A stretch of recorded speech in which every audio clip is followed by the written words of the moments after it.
కొంచెం పసుపు ఉప్పు వేసి పొడి పొడిగా ఉడికించి పెట్టుకున్న అన్నం తీసుకొని ఒక ట్రేలోకి మామిడి తురుము కోరి పెట్టుకున్నాం కదా, ఆ తురుము మధ్యలో వేసి వేడన్నం కప్పి ఉంచాలి. అప్పుడు ఆ వేడికే అది మగ్గిపోతుంది. తర్వాత పల్లీలు, పోపు గింజలు, పచ్చిమిర్చి చీలికలు, ఇంగువ, ఎండుమిరపకాయలు, కరివేపాకు, కొత్తిమీర వేసి పోపు వేసుకొని కలిపేసుకోవడమే. ఉప్పు వేయాలి. బాణలు వేడెక్కాక తగినంత నూనె పోసుకోవాలి.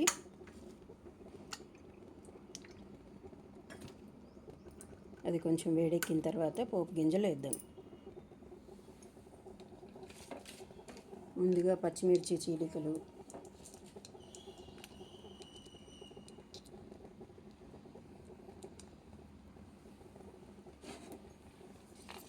తర్వాత పల్లీలు,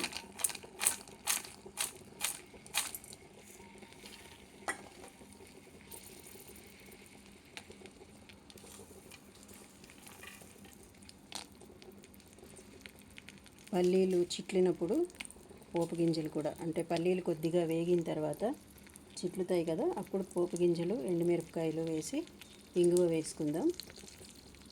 కరివేపాకు కూడా. ఈ ట్రే మీద హైతీ అనేది కనబడుతుందా? మా వారు అమెరికా పక్కన హైతీలో అఫీషియల్గా, అంటే ఆఫీస్ పని మీదే అక్కడ ఉద్యోగం చేయడానికి వెళ్ళినప్పుడు అక్కడ ఈ కార్వింగ్ చాలా ఫేమస్ అట, కొనుక్కొచ్చారు. ఇంకా చాలా తెచ్చారు. ఇది అందులో ఒకటి. పోపు వేగిపోయింది. ఆఖరణ కొద్దిగా ఇంగువ వేసి దింపేసుకుందాం.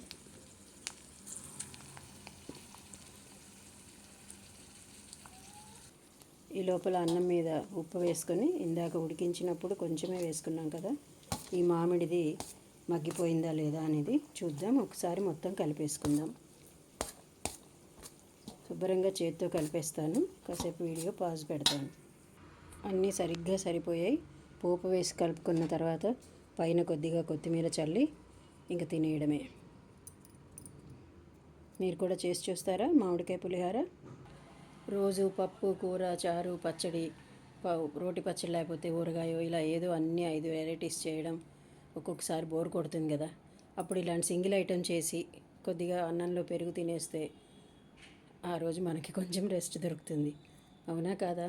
శ్రీరామనవమి శుభాకాంక్షలతో ఇదిగో మీకు కూడా తినేయండి మరి.